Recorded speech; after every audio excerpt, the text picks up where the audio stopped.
Chapter 24, Therapeutic Agents for the Reproductive System.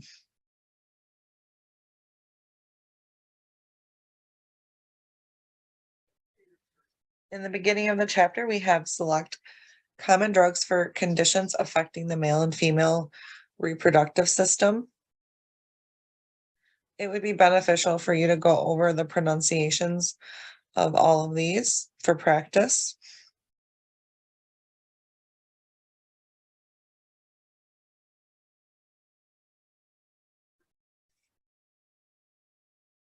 So in men and women, reproductive functions divide between primary, secondary, and accessory organs.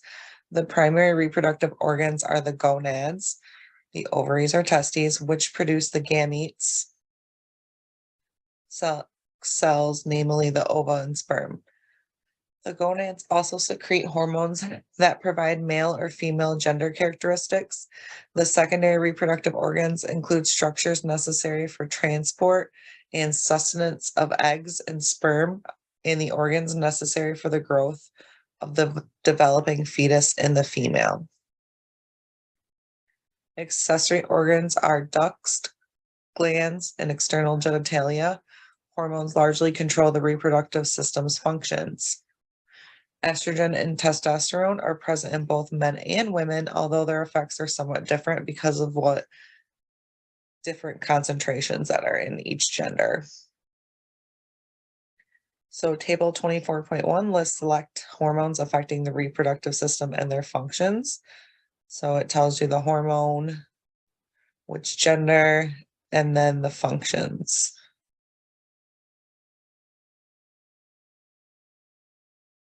The two ovaries in women are responsible for the production, oogenesis, and secretion of one or, in rare cases, 2 eggs or more, ovulation each month.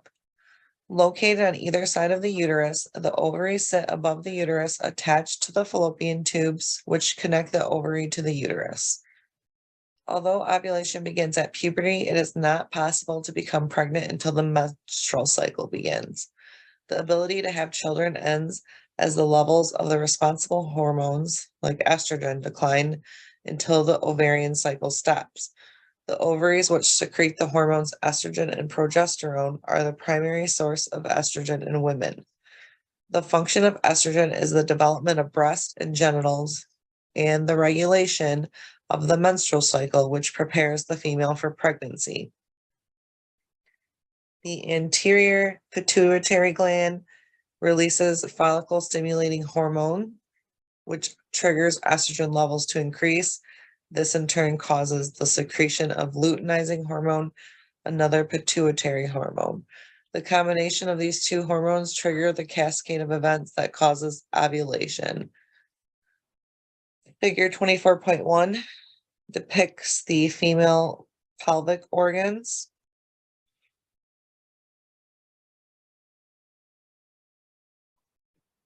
Figure 24.2 shows the normal menstrual cycle. After puberty, the female ovary matures 1 or more eggs each month. At birth, the female ovary contains all the eggs available for the woman's lifetime. So that's kind of interesting to think that when women are born, they already have all the eggs that they're going to ever have in their lifetime, even as a baby. Thus, women do not produce viable eggs throughout their lifetime. When an egg is mature, it is gathered by the ovarian fimbriae at the opening to the fallopian tubes. The fimbriae are in constant motion and sweep the egg into the fallopian tube. At ovulation, their activity increases and currents generated in the peritoneal fluid are created to propel the egg into the fallopian tube. During the next 7 days, the oocyte moves down the fallopian tube where it becomes fertilized by sperm. Because an ovum is viable only for 24 to 38 hours, fertilization usually occurs in the fallopian tube. The fallopian tube exits into the uterus, which either houses the fertilized ovum or sloughs the ovum, and endometrium during menses if fertilization has not occurred. This cycle begins at puberty and continues until menopause. Figure 24.3 depicts the female reproductive system. Gonadotropin releasing hormone secreted from the hypothalamus acts on the anterior pituitary gland to secrete follicle stimulating hormone and luteinizing hormone, the hormones necessary for ovulation. These hormones are controlled by negative feedback and are secreted in cycles. Unlike the continuous secretion of sex hormones in males, the levels of hormones peak when the woman is in her 20s and gradually decline through her lifetime. The mammary glands are accessory organs of the female reproductive system. Hormonal secretions regulate breast tissue.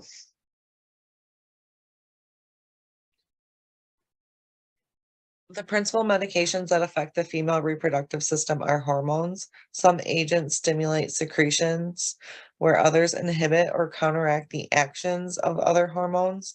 Medication therapy for conditions of the reproductive tract can be complicated. Even male hormones are used to treat endometrial or breast cancer, endometriosis, and fibrocystic disease in women. Remember that the hypothalamus cannot distinguish between hormones naturally produced by the body and those administered as medications. Therefore, the body reacts to synthetic and naturally occurring hormones similarly. Table 24.2 lists select hormonal therapies for the conditions of certain female reproductive conditions.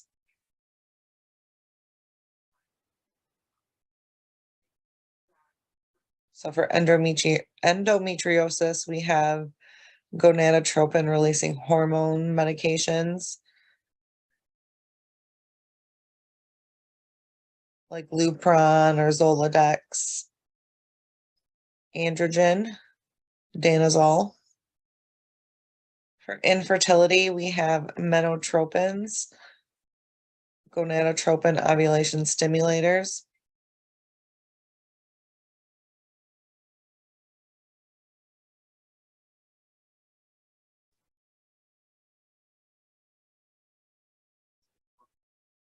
Selective estrogen receptor modulators, an ovulation stimulator like Clomid and progesterone. Hormone replacement therapy.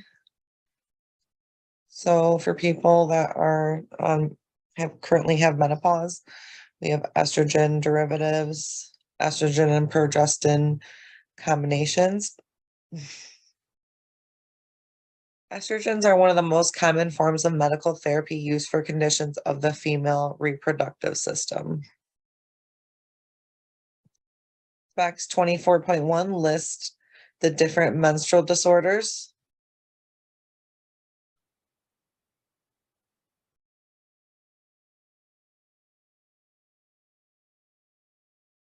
Estrogens are also available in several forms, such as implants, vaginal inserts, transdermal systems, oral medications, injectable preparations. The oil-based injectable estrogen medications called depot medications are prepared to prolong the medication's action. Male hormones can be used for treating certain female breast tumors that grow faster in the presence of estrogen. Androgens suppress the effects of estrogen, thus preventing rapid growth. For women with endometriosis, androgens can cause suppression of the endometrium and thus prevent the excessive uterine bleeding associated with the disease. Progesterone is naturally occurring as progestin is the female hormone secreted from day 14 through day 28 of the menstrual cycle. This hormone has many functions, including changing the secretion of the cervix and reducing uterine contractility. Other actions include stimulating the development of ducts and glands of the breast in preparation for lactation.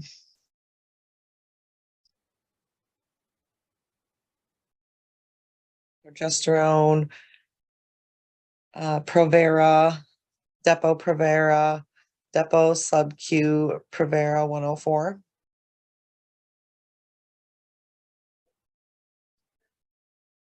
It's indicated for amenorrhea, contraceptive, and abnormal uterine bleeding, endometriosis, and endometrial cancer. Female hypogonadism is the lack of estrogen produced in the ovaries. In adult women, hypogonadism can cause infertility and early menopause. An infertility treatment evaluation typically begins after 1 year of regular unprotected and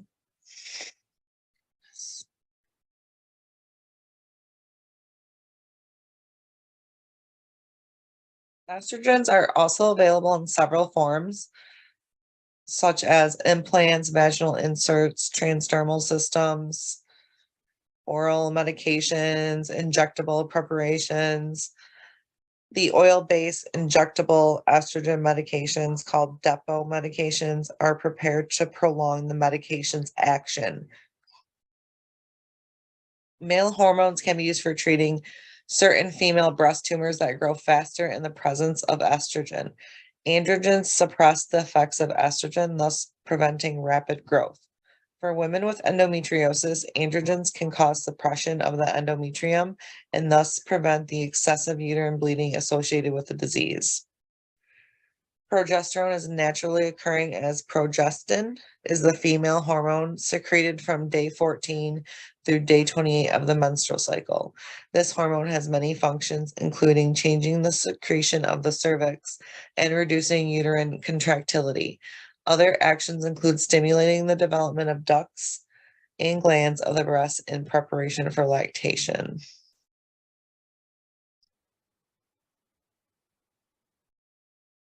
Progesterone, Provera, Depo-Provera, Depo sub Q Provera 104.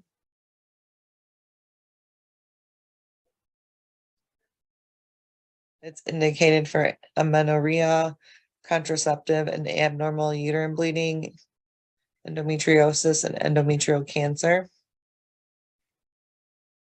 Female hypogonadism is the lack of estrogen produced in the ovaries. In adult women, hypogonadism can cause infertility and early menopause.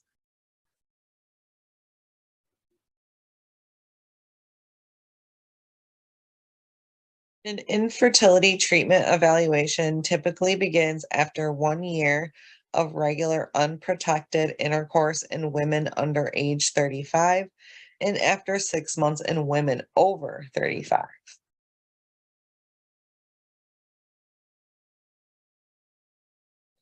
In rare cases, a prescriber will use Clomid and Menopur for male infertility. And that is the Clomid here that stimulates the FSH and LH and is usually given daily for 5 days in the initial cycle therapy.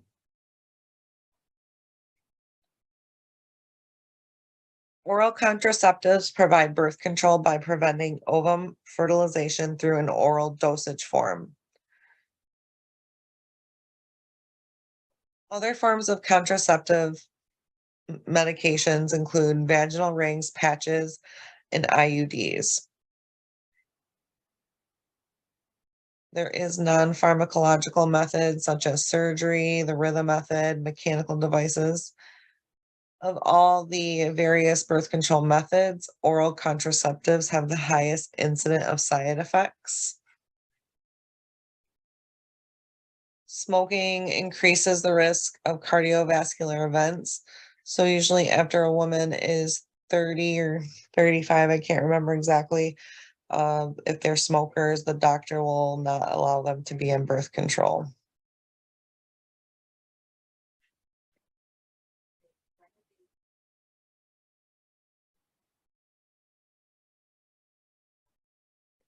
Combination oral contraceptives may consist of estrogen and progestin to inhibit ovulation.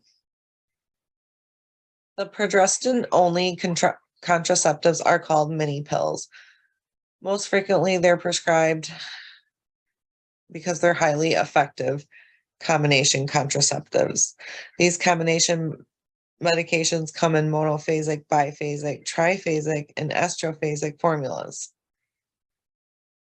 In monophasic regimens, the daily estrogen and progestin dose remains constant through the menstrual cycle. In the biphasic regimen, the estrogen does remain constant, but the second half of the cycle's progestin dose increases. Triphasic divides it into 3 phases.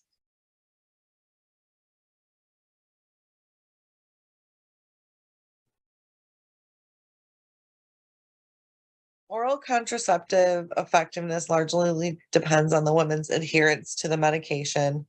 So it should be taken at the same time every day. If a dose is missed, the chance of ovulation is still small. The risk of pregnancy increases with each dose that's missed. In general, if one dose is missed, they should take it as soon as she remembers, and she should take the next pill on the regular schedule. This may mean taking 2 pills in one day or in the same dose. If she misses 2 doses, she should take 2 tablets on each of the next 2 days. The patient should use a backup barrier contraceptive for 7 days if she misses 5 or more pills, or if missing any pills from the first 2 weeks of the cycle.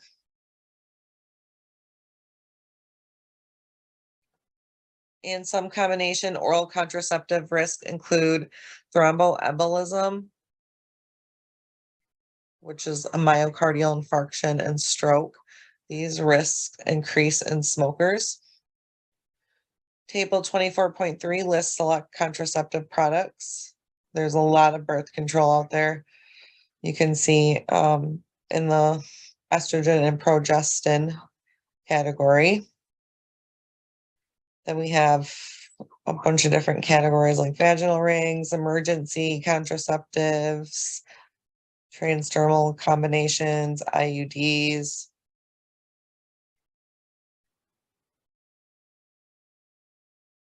So some non-pill forms of birth control that are good for women that may forget to take it at the same time every day or forget it in general. We have the transdermal patch that's applied weekly for 3 weeks. The 4th week is patch free. The current recommendation for these patches is to apply the patch to the upper arm, back, abdomen, or buttock. The patient should wear the patch for 1 week, then remove it. They should apply a new patch the same day of the week for the first patch was applied. The 4th week should be patch free. We have IUDs, Mirena, Kylena, Lietta, Skyla.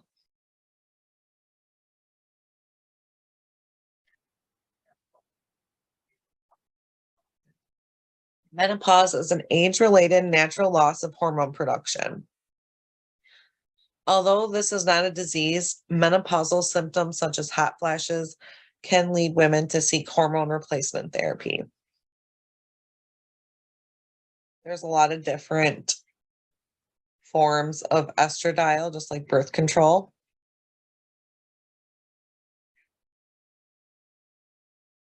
Pelvic inflammatory disease is an inflammation of the female reproductive organs. The severe inflammation of the uterine lining, fallopian tubes, or ovaries can cause chronic pain and permanent infertility.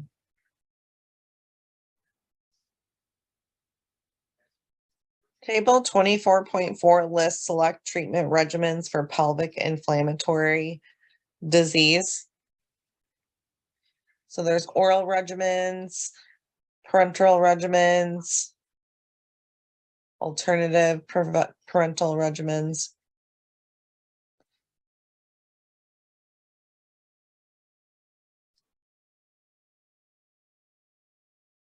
The 2 testes in men produce and secrete sperm, spermatogenesis. The testes are in the scrotum. Sperm production begins before puberty and declines with age, although most men produce sperm throughout their lifetime. The production of testosterone helps adjacent organs grow. The prostate gland, seminal vessels, vas deferens, and others. Testosterone also carries the responsibility for secondary sex characteristics such as the male voice deepening into puberty and increased muscle development. Figure 24.8 depicts the testes. In the man, the reproductive system is closely tied to the urinary system.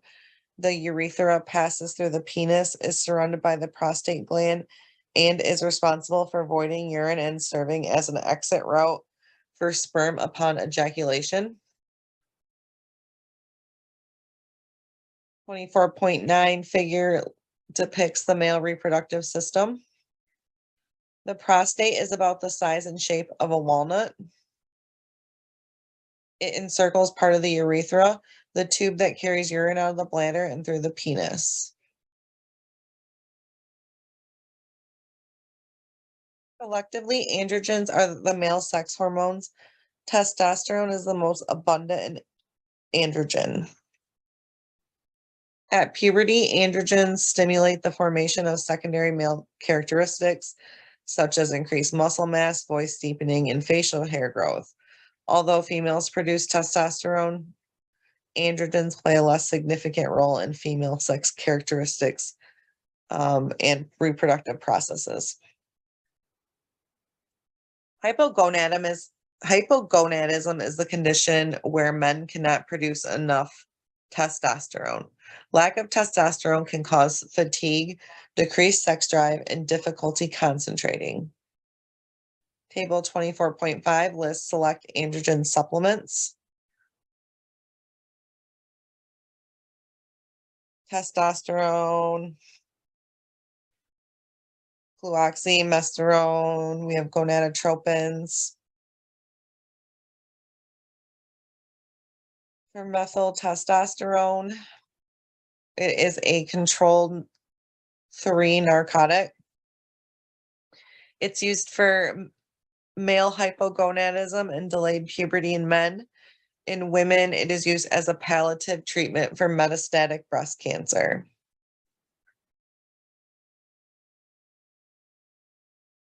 Secondary exposure to children to testosterone products is a concern.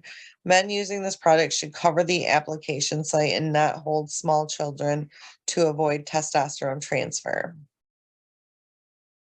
Benign prostatic hyperplasia, which is commonly called BPH, is an enlargement of the prostate gland. The prostate gland is positioned between the bladder and urethra and encircles the urethra. When the prostate enlarges, it makes urination difficult. This is benign because the prostate growth is non-cancerous and will not metastasize. BPH occurs in about half of men by age 50. It is non-cancerous and non-lethal, but a daily disruption. The BPH treatment goals are to relieve symptoms such as urinary hesitancy, urine stream decrease, post-voiding dribbling, urinary frequency, and nocturia to prevent urinary tract infections.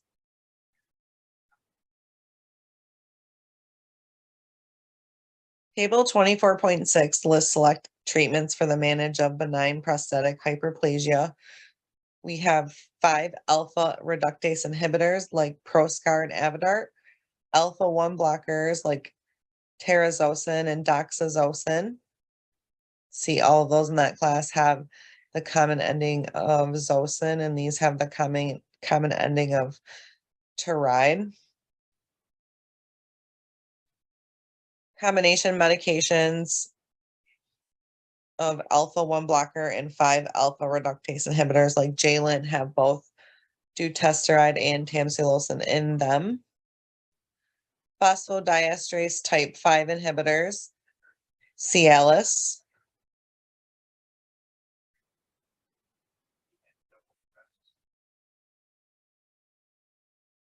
5 alpha reductase inhibitors block the conversion of testosterone to a more active androgen that increases the growth of cells, thus reducing prostate tissue growth. These agents can take several months to reach full effect. finasteride, indicated for BPH. The common adult dose is 5 milligrams once daily. And just note that finasteride is also available as a 1 milligram dose for male pattern baldness.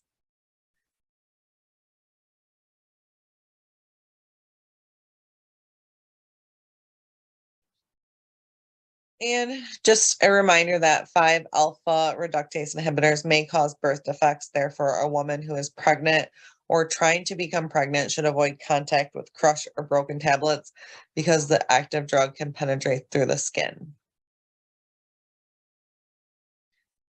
Alpha blockers for BPH work selectively to inhibit alpha 1 receptor sites.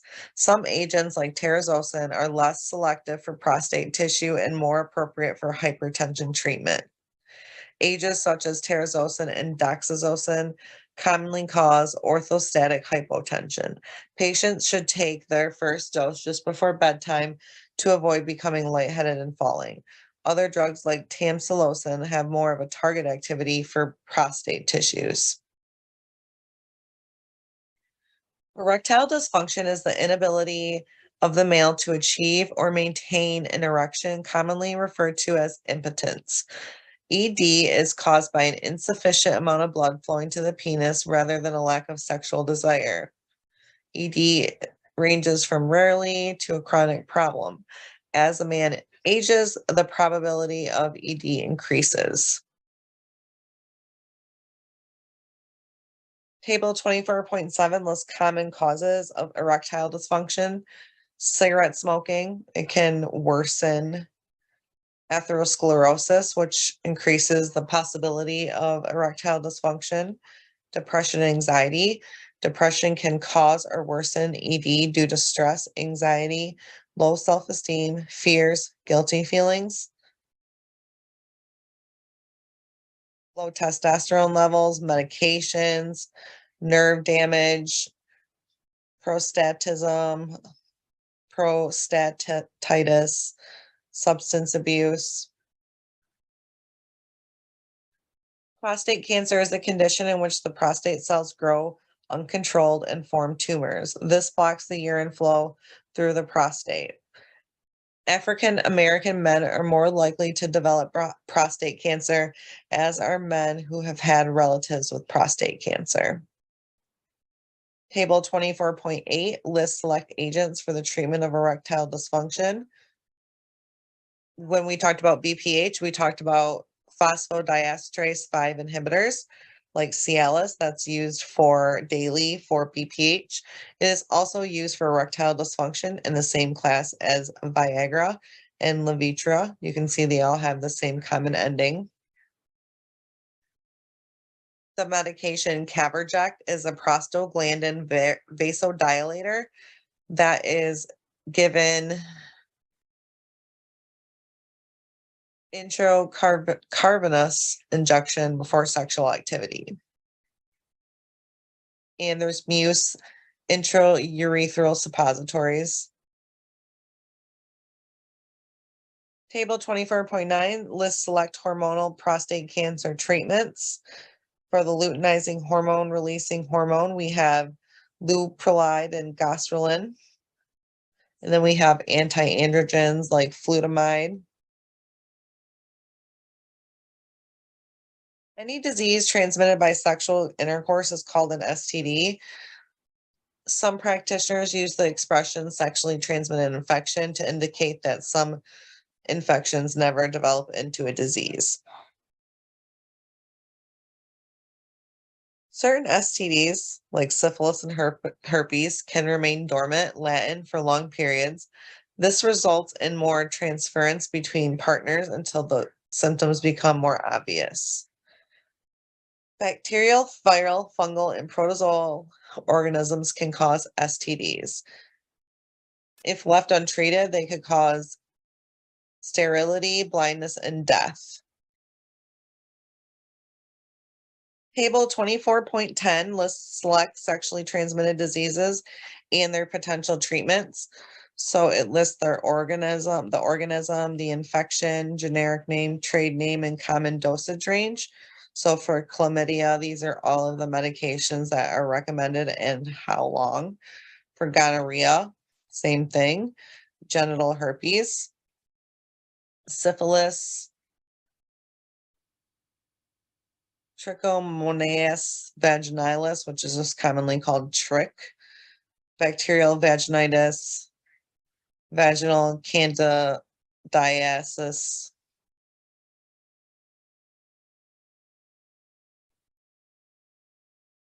gonorrhea can have mild or no symptoms.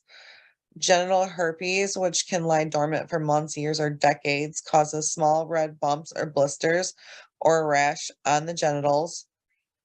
Hepatitis, which infects the liver, can cause fatigue, nausea, vomiting, darkening of the urine, or yellowing of the skin. Some vaccines, such as Gardasil, can provide protection against certain human papillomavirus infections, but do not protect against all STDs.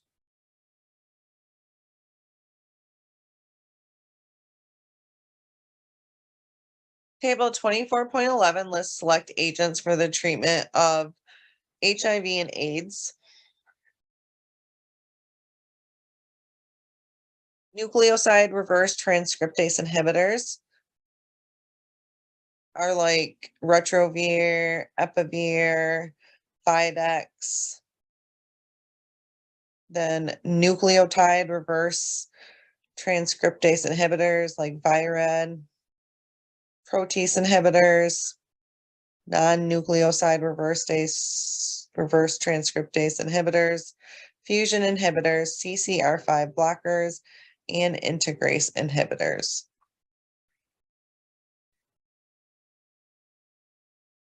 Table 24.12 lists select agents for the treatment of hepatitis B and C. So here's hepatitis B.